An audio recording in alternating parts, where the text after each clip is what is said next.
Okay, first question is share experiences about martial law. Actually, martial law, based in history, we consider it, or most of the people, most Filipinos consider it as one of the tragic event happened in our history. And maybe those people who experience such things would never come back to that time, the moment that President Marcos implemented or declared martial law during that year, or during that history. And for now, as my experience, the martial law here in Mindanao, I could say that's different from what I have heard, that I've learned during my college years about martial law before, and it's totally different now. Which is, I could actually that it could be a positive, it has a positive effect for me, and it could help me feel to be more safe and comfortable to and in going to places like that, knowing that there are a lot of military, mga sundalo na nagpapatrol every night. So I think my experience now is good. It was I have a positive idea to martial law, implementing the martial law as of today. Do you agree martial law? In this sense, it depends upon the situation of our country. Of course, if it really if the situation really needs to have this kind of idea, this kind of martial law, then of course I will. What are the positive and negative effects of martial law for me? So let's discuss first the negative effects of martial law for me. So first, I think one of the negative or detrimental effect of implementing this kind of law, because the citizens, or we, the Filipinos, will be limited in terms of our rights, or of our freedom, because we need to follow what is given by the government, especially the president. So I think in that way, for example, instead of before, we have the right to, we have the freedom to go to places even 10 p.m. but because of the curfew hours, of course we should be limited. So we are expected to be at home before 10 p.m. And I think one of the best then that I could consider the negative effect of martial law is that the politicians, especially the president, could abuse their powers, especially the military. That's what happened before.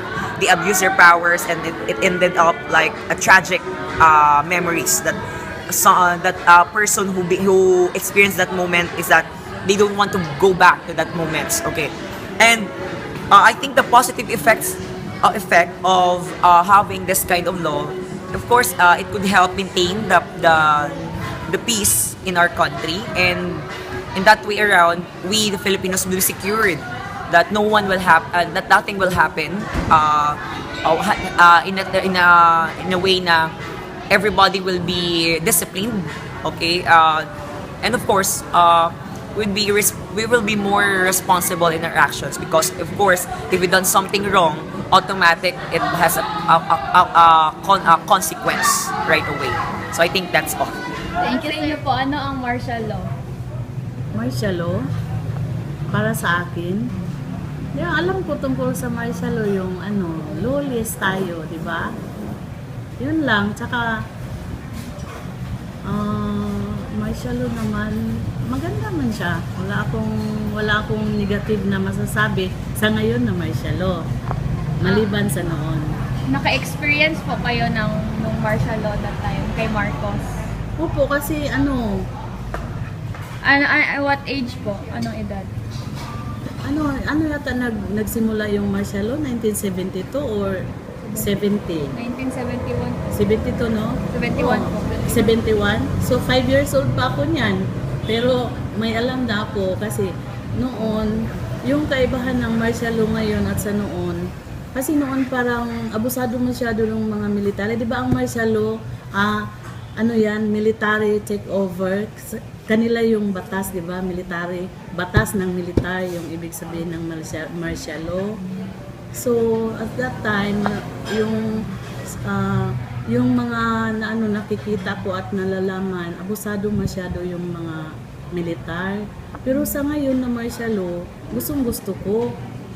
Kasi parang yung parang secured tayo, ganun. Yun lang masasabi ko sa martial law. So So, agree ka po na extend ang martial law up to 2022? Opo, basta ganito lang kalinaw. Opo, agree ako. Okay, thank you po. Thank you.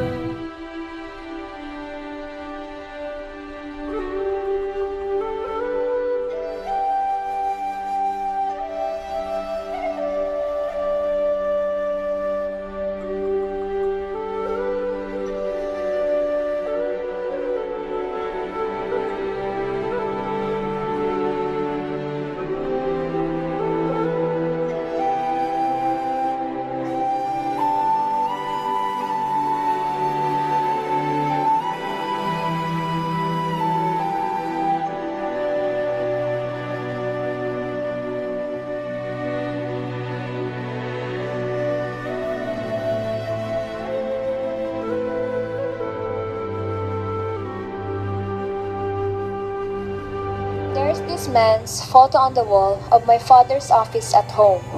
You know, where father brings his work, where he doesn't look strange, still wearing his green uniform and colored breastplates.